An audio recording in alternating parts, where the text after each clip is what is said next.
Hey guys, welcome back to an interesting video on Wild Rift. So today we're back with a Samira updated complete guide. Now Samira's not really in the best of spots at the moment.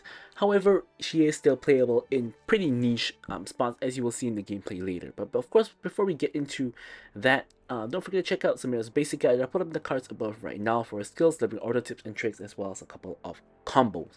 But without further ado, now let's jump straight into it. So Samira's build is pretty stock standard. You want to start with the Gluttonous Greaves for the AD and the Omnivamp, and then you want to go into first item Collector. Now the reason why Collector is such a good item on Samira is for, well, actually three reasons, right? Firstly, it's you get the early game lethality, which is really good to help you snowball. Secondly, you don't lose out on the crit, and thirdly, you get the deaths and taxes passive, because with the Samira ultimate, you will be spraying people with bullets that do a little bit of damage, and any one of these bullets could hit them to below 5% health and prompt the collector, netting you a kill and resetting your E, stuff like that, which can of course let you get more kills. So then your next item is kind of where you have a little bit of personal choice.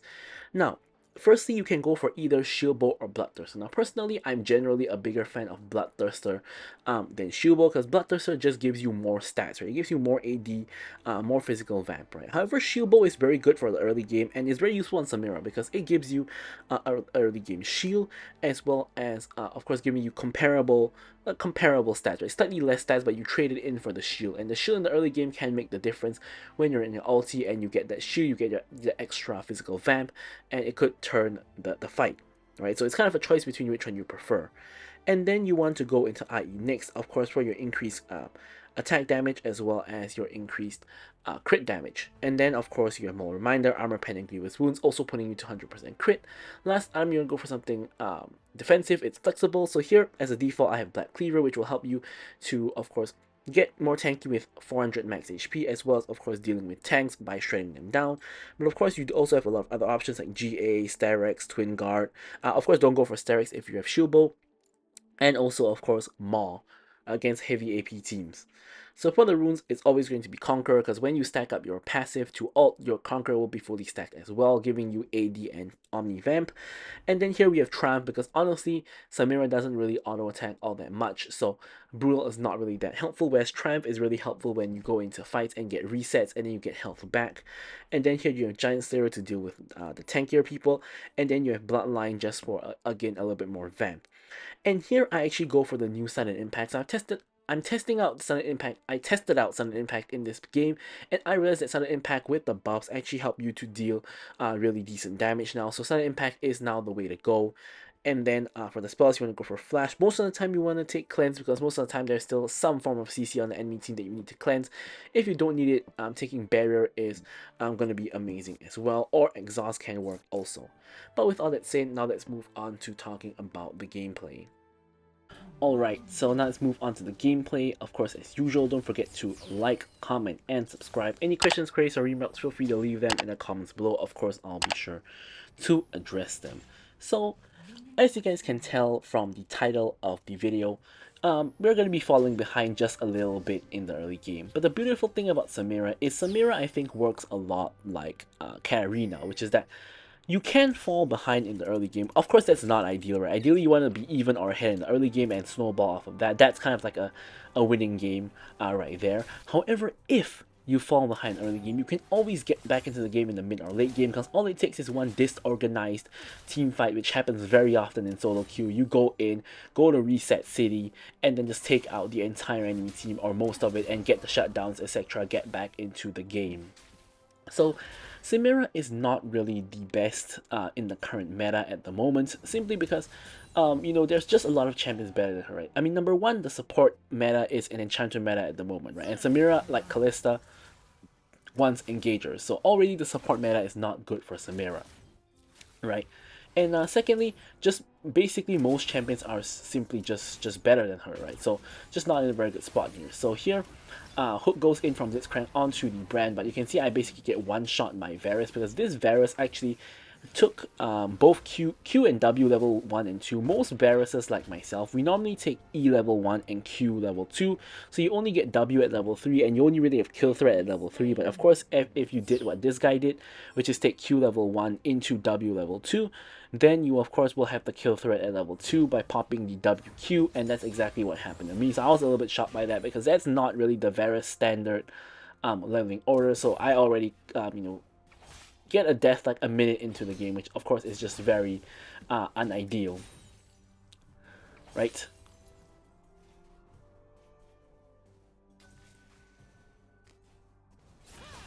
So honestly, there's not too much to say about the early game, because Samira is kind of a champion that of course needs has very low range and needs her support to kind of engage for her, and then she can follow up on the engage, or somebody from her team to engage. So I thought this game was pretty good, because we did have a Blitzcrank as well as a Amumu. Both of them have a really decent amount of CC, and we can of course follow up on that and go in. And furthermore, of course, the enemy team doesn't have a lot of CC, so of course the kind of conditions that you want to play Samira in, which is really hard conditions to find, which is why Samira games are not easy to come by, is you want your team to have, number one, an engaged support, and number two, a good amount of CC in total, just so you can proc your passive and follow up on that CC. And number two, you need the enemy team to be lacking CC. And the reason I say that is because if you ulti, anybody who has any kind of point and click CC is going to target you, your ulti is going to get interrupted, you're going to do 0 damage, find yourself in the middle of the enemy team and simply die and be really useless. So let's take a look at the total amount of CC on the enemy team. Akali, no hard CC whatsoever. Set does have hard CC on his ulti as well as his E, which is probably the biggest threat to us in the entire game. Right, so next we have Zoe. Zoe does have the bubble, but really hard to hit bubble onto a Samira who is like dashing all over the place. As we are forced to go in here to avoid getting hit by the Varus chains, and of course we just end up dying here. Better to try killing him than just die on the tower and do nothing. And then of course you have Varus, who also has his ulti, and Brand, who has his Q, assuming someone is already burning. So the thing about Zoe, Varus, and Brand, all of their CCs are skill shots and not very easy to hit. So I generally don't really consider these three spells to be a very big problem. Of course, Set is the biggest problem, who has a point and click ulti and a E that hits huge areas around him, so really easy for him to interrupt our ulti. So really, when you play Samira, when you're in the loading screen, you kind of need to take note and kind of see what are the CC threats to you and what can kind of interrupt your ultimate. In fact, Varus ulti doesn't even interrupt your ultimate because it only roots you, right? So it doesn't even stop your ultimate. It's really like stuns like Brand or like knockups / knockbacks like Set that will actually interrupt your ulti. So you kind of have to look out for who you need to look out for, basically, right? And in this game, it's mainly Set. The rest of them are not very major issues. It's mainly just Set. So also, this is an insane game from Blitzcrank, as Blitzcrank gets the hook in onto Varus. We are stacking all the way up, and unfortunately, Varus does so much damage that he's able to trade 1-for-1 with me before I can get the ulti and go and kill the Brand. So here, Amumu unfortunately whiffs the ulti, hits the minions, but does hit the Q smite onto the Brand. Hook comes in from Blitzcrank to pull Brand back out of the tower, and Amumu picks up the kill onto Brand. Really well played by my team. But yeah, so at the moment, we are not doing too hot at all. We're about 1k gold behind Varus. Fortunately, Varus has not yet hit his Essence Reaver spike, so we are not completely down in the dumps just yet, but we're definitely not doing very well. And of course, the dream Samira game is Blitzcrank lands a couple of hooks, and you just get a couple of kills early game, and then you get so fat that you can just dash in on anybody and just kill them. But of course, that's in a perfect world, which doesn't always exist.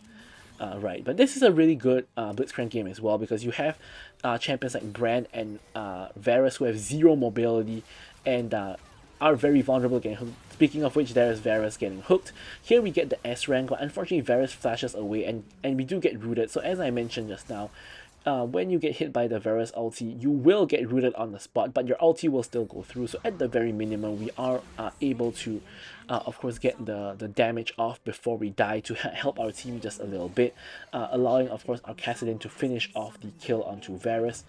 Amumu popped the Herald inside of the enemy jungle, a little bit strange. But yeah, so now we're 1 and 4, right?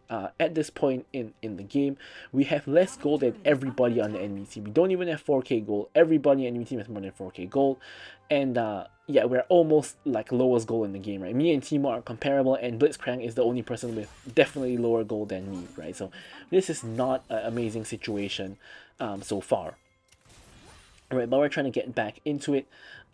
As I said, all it takes is one good fight to turn everything around, get back your lead, and then snowball off of that. So with Samira, it's kind of the champion you never want to surrender with. Like, when you see champions, in my opinion, like Samira, like Katarina, like these kind of champions on your team, this is when you don't want to surrender, because all it takes is you don't have to have a very good Katarina, for example, or Samira, right? You could just take the enemy team just walking in one by one, and they just mash all their buttons and just get the kills that way, right?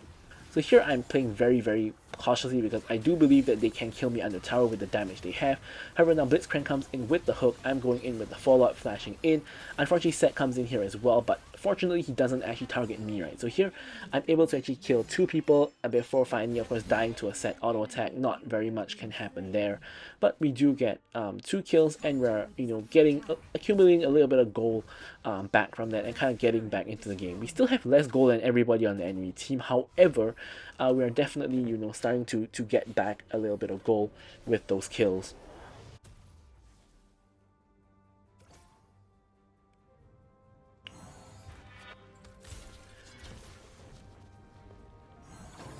Enemy turret destroyed.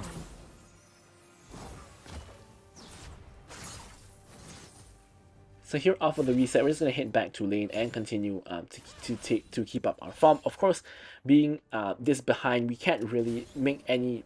I mean, can't really do very much proactive, at least not by ourselves, right? So the best thing to do is to just, just to secure, the farm, and just ensure that we have the goal and the items to make something happen when the opportunity arises, which of course it will, right? Every game the enemy team is bound to screw up, same as myself, right? Even when I'm very hit, myself and my team, we're bound to screw up as well.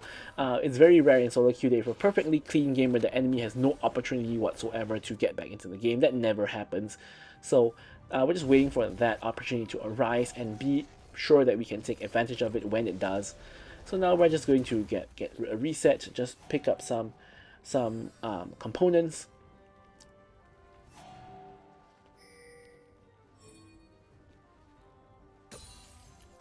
And once again, head back out on the map and just go ahead and farm. Not too exciting so far. I mean, we basically died a couple of times in the early game.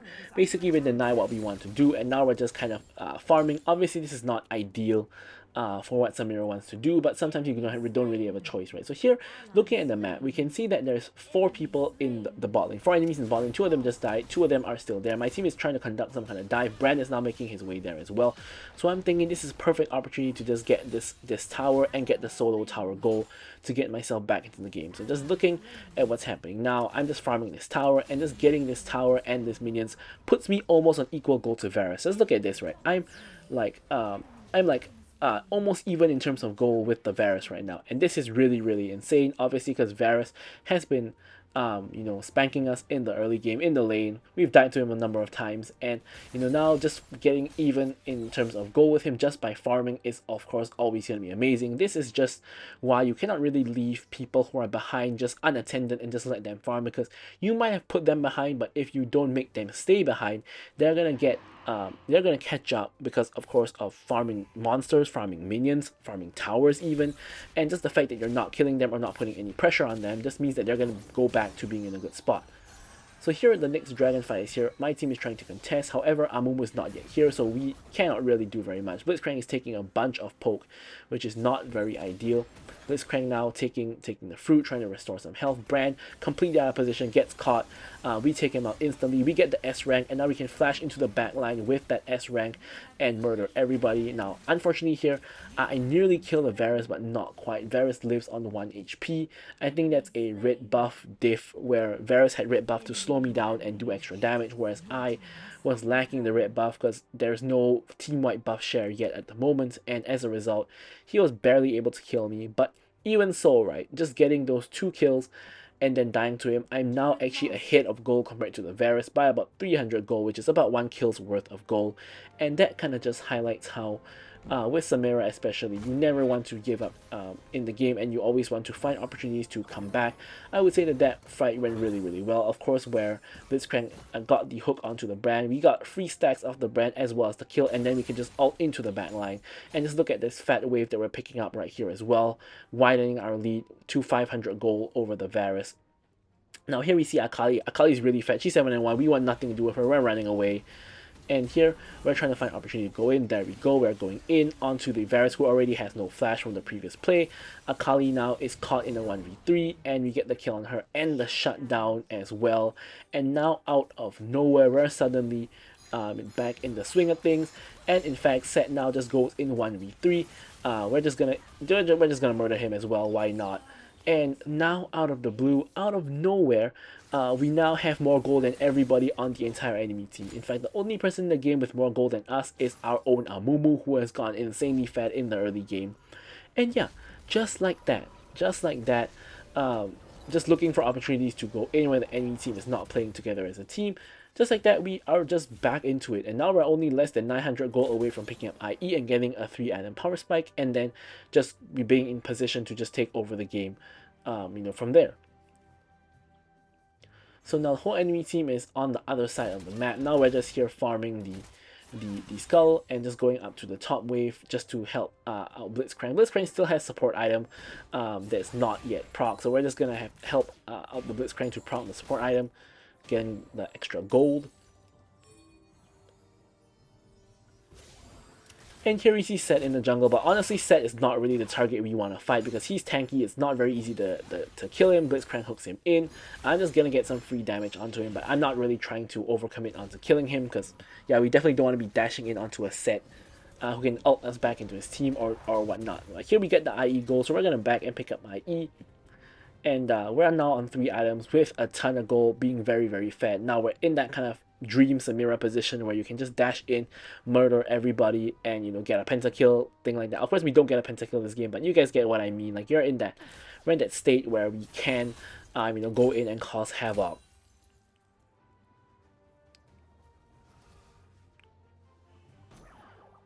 So here, enemy team is generally in their jungle. Just you can see Zoe taking pot shots at us. We can see Bren and Zoe there. Akali's at the top. I mean, this is an AD Akali, by the way, so she has like Triforce and Sundered Sky, which is a really strange build, but yeah. And here Amumu is getting destroyed by the entire enemy team. We can't really get there to help him, so instead we're trying to find a pick in the mid lane. It's not really working out. Cassin's pushing in top, and now the enemy team is rotating to mid because obviously they've gone the Amumu already, and there's no reason for them to stay bot anymore. So we're gonna have to back off a little bit and just kind of play it safe. And just farm the mid waves when they come, like so. Zoe with the poke coming in does do a decent amount of damage. And we now back and get the stasis. Of course, the main reason we're getting the stasis, if we don't have our cleanse up, if we get caught by things like, with like Varus out, like Zoe bubble, Akali trying to kill us in the backline, or even Brand just ulti bouncing around, stasis is going to come in very, very handy in these circumstances, so we're just going to go for that. Now the next dragon is coming up in about half a minute's time. We're just farming it up in the jungle in the meanwhile, and just waiting for an opportunity to go for dragon. However, you can see my whole team decides to go for Baron instead, right? So pings are coming out for Baron, and this is what I love, right? When there's one dragon apiece, there's no soul to fight for anyway, so just getting Baron is infinitely more valuable than getting dragon, and the whole enemy team is going to be distracted by dragon, right?